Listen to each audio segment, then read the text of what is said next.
shootouts. You've tried everything to win shootouts this year. The broken Zamboni is the latest. That's John Holmes and Scooter. Yeah, delay, drop snow all over the place. It was good. We needed that.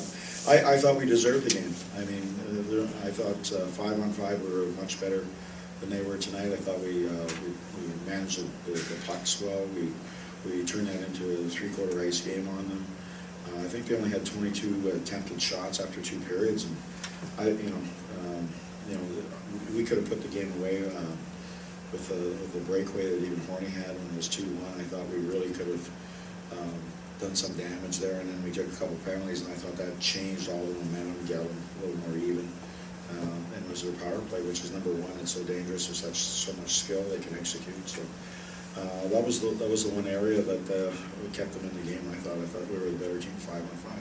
You guys aren't mathematically eliminated, but to bounce back like you did after that Dallas game, I know some guys were hurting after that one. Yeah, we talked about that this morning. We want to be realistic. Our moons have to absolutely align for us to somehow get in.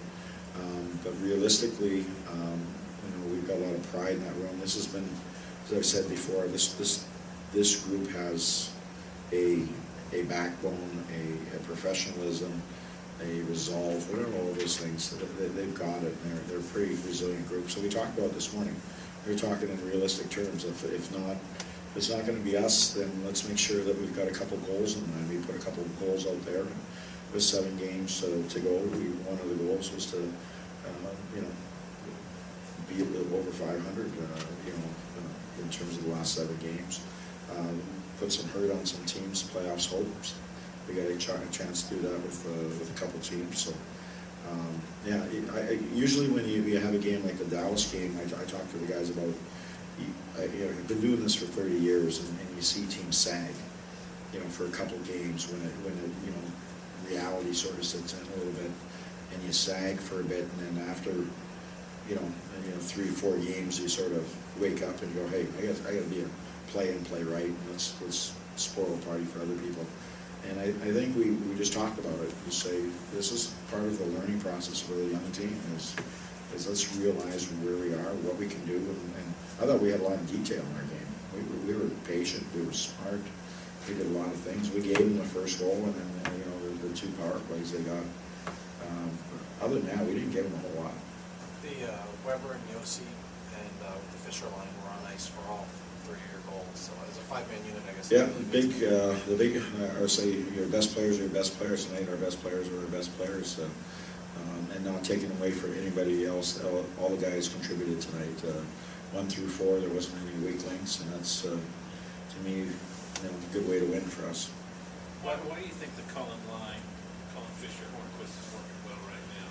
Just there were, I think, obviously all 3 of them are veteran players. All 3 of them, have been decent scorers. But I just think they're all pushing themselves. Like Patrick Hornquist, I think, has been fabulous. He was fabulous in Dallas. He's been really good. He was good in Chicago. I look back at a few games. And, actually not Chicago because he wasn't there. But the last couple of games he's been really good. And Fish has been good all year, and Cully has been pretty good, other than getting, he sort of dried up there through a bit. But, the veteran guys, it's like clockwork. They, history tells me, Cully's going to be around, 35 to 40 points every year. He's going to get there. And Fish is going to be 40 to 45. He's there, And then Patrick's going to be around 20 goals every year. And he gets hot when he's hot, and he's determined. He's going to hard areas. Hound the puck, he's skating really well. They're making things happen. And then when you're getting support from Yossi and Weber coming up the backside there, they can be pretty dangerous because they're all pretty smart players. I know you've been pushing Shea a lot this year for the Norris, but obviously tonight playing against Ovechkin, this is one of those games where it seemed like he was really able to show. Yeah, absolutely. The 2-on-1 and scoring a goal. Other than saying that you got to be blind not to notice it, that Shea has been probably the best defenseman in the National Hockey League.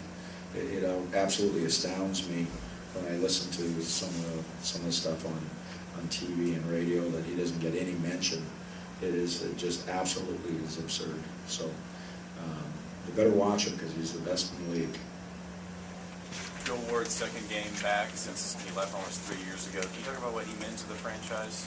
Well, Joel is a typical, prototypical Nashville Predator, if you will. He took like the long road. They're very similar to Van Gogh. They're 30 years old, playing his first NHL game. I mean, Wardo took the unconventional way. He was a good junior. You know, nothing really happened for him in the pros, and he went to the Canadian University, back to the minors, and worked his way to our organization.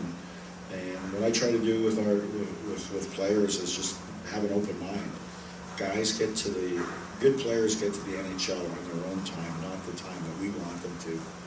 And Joel Ward just took a longer road, and he came to training camp, and sort of when we got him, he was just supposed to be a depth guy, and then I started watching him really close. And he was the guy that was making the right plays all the time. He was the guy that was winning the battles, and he was the guy that was making, driving that line all the time. So, he wasn't a prospect, to be quite honest with you. He came in as a depth guy, hoping to get some games, and just kept our eyes open. And I think that's about scouting and realizing where a player is. He's a very intelligent player. I think he's having a terrific year for them. He's hard on the wall. You can play him on the power play, the penalty kill, last minute of a game if you're winning or losing. He can play both sides. He can even play center if you want. And he's just got a lot of detail and smarts in his game. He's turned himself into a really good pro. So, he's a guy that you look back and you say, hey, we found him because we just kept our eyes open as a scout and realized it didn't matter if he was drafted or not. He was a good player, and every year we try to find one of those guys. And it's no different than our scouts found Richie Clune, and he's turned himself into a good, useful role player for us. So that's what I think organizations realize. You see at Detroit. Drafts well or spots guys well, and then you just let them develop, and they get there on their own time. And when they get there, they seem to be pretty good players. Well.